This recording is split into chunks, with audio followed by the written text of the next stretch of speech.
Today's success story is a new record.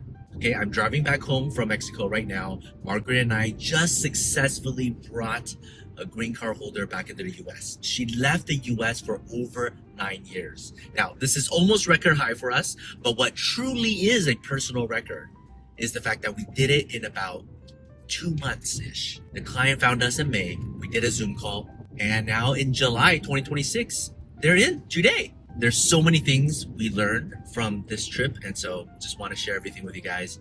Let's go. Hi everyone, my name is Joseph. I'm the managing partner here at Tsang Associates, where we solve legal problems with creative solutions. The situation is this. She's a green card holder. She left the US. This was pre-COVID. COVID happened. First kid was born. Second kid was born. They had to move from Shanghai to Bangkok. They moved around the world. Their life got really busy and just didn't come. In fact, the husband thought the green card was gone. The husband is a US citizen. The 2 kids are born and they're all US citizens, right? So 3 US citizens and a green card holder. Now, the craziest thing about this case, in my opinion, it's not the 9 years, because we've done so many green card holders who left the US for 9 years and we helped come back. But this is the first case where we've ever done where the US citizen have left the US longer than the green card holder, right? So the husband left the US even before the wife. The 2 US citizen children, they've never been in the United States.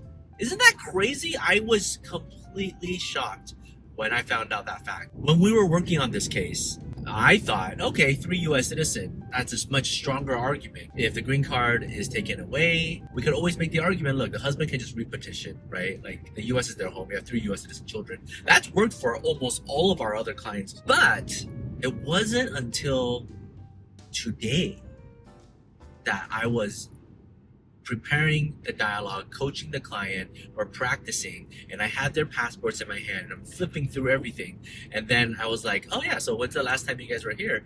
And then it dawned on me, and then they said they've never been here. And so now in front of customs, it's 4 people that he's interviewing. How is the US your home? How did you not abandon the green card? That was something that we've never encountered.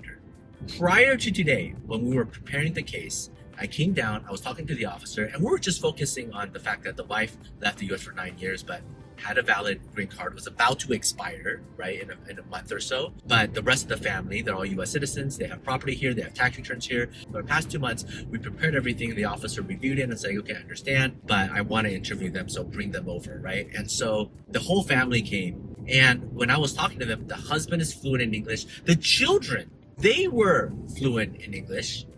They also learned French, and they're learning Spanish. That's why they're here in Mexico. And so they have more American vibes than a lot of Americans that I know. It was shocking. They are halfway across the world, but the way they dress, the way they talk, even their attitude, even the teenage vibe, 100% American. Even the accent is American. So that's why it fooled me before I even asked. One lesson I feel like I took away from this case. You know that saying, death by 1,000 cuts or something like that? Well, this is the reverse of that, right? This is like a success by 1,000 patches. This case, I feel like there's just so many mini layers that helped improve this case. Layer number 1, prior to me going down to Mexico and talking to the officer about this particular case, we did another case where the client was out for 7.5 to 8 years. That case was so hard, the officer said no multiple times until we got the green card approved, and then the client was able to come in with a valid green card. And then, like, I think within the week or the second week, this client found us in May, and then I was like, well, we just did like a 7-8 year case that was so hard, and so yours is just a little bit longer, and you have 3 US citizens, so it should be a lot better, so why don't we try, right? Came down with everything, talked to the officer, and the officer said, yeah, bring them over. You have a lot of documents, looks clean, looks good. The clients do plan on staying here. They found the school, they found the house, they bought everything. It's like everything is ready.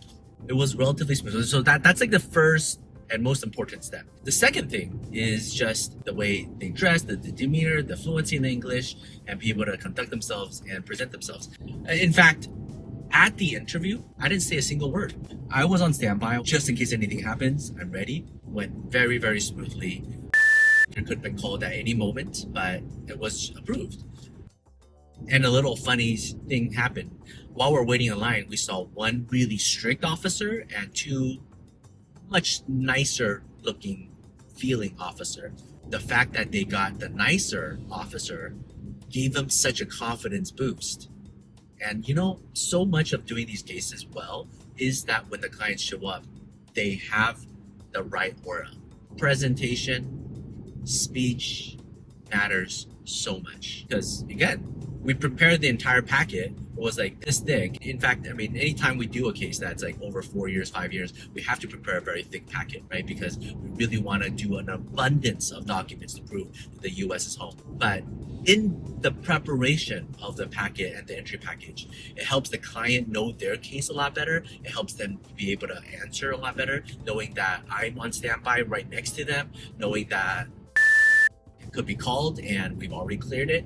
Makes them feel a lot better. Knowing that they got a better officer makes them feel a lot better. Knowing that we've already practiced multiple times, they have the aura to present themselves better, and the case got approved. Now, even if they presented themselves really poorly, it would have been approved. We worked really hard. They have a strong case. If they can't come in as a green card, we'll fight it in court and we'll win it. I was confident that it will be fine. And then when we did get approved, we crossed the finish line. I was like, yay! No I-193. Didn't even have to pay the $700 I-193 waiver of travel document fee. The client's like, I'm not worried about that at all. If we had to do that, we'll do that. We'll gladly pay. We have the cash ready. It's just, we didn't want to go through immigration court, right? But in my mind, it's like, we've secured that. We've already won that battle. I just didn't want to go through trial. They were really worried. Again, the two kids were also coming in with their teenage vibe. But once they came in, big smile.